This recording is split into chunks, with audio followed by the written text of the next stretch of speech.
Шефот на грчката дипломатија Никос Коdzias уверен дека до јуни ќе се реши прашањето за името.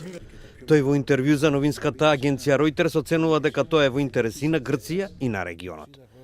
Коdzias исто така повторува дека спогодбата што Грција ќе ја достави на Македонија нема да биде текст што ќе ги содржи само грчките ставови, ниту пак завршен договор, туку ќе биде основа врз која ќе може да започне соработка. Κάποιος πρέπει να τα λύσει.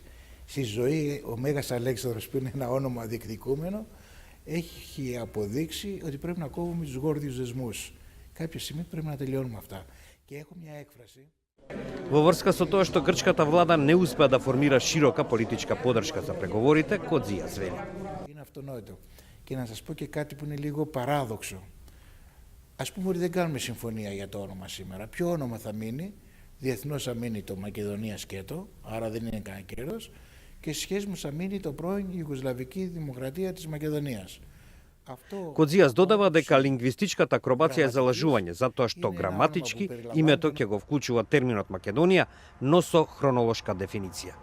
Σήμερα δεν πάμε να βαπτίσουμε αυτό το κράτος. Αυτό το κράτος εμπεριέχει τη λέξη Μακεδονία και μάλιστα για 140 κράτη χωρίς επιθετικό προσδιορισμό.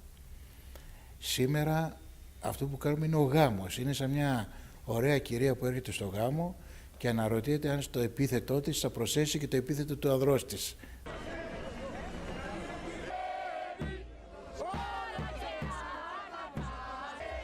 Во однос на протестите во Грција, Коdzias вели дека тие се знак на демократија.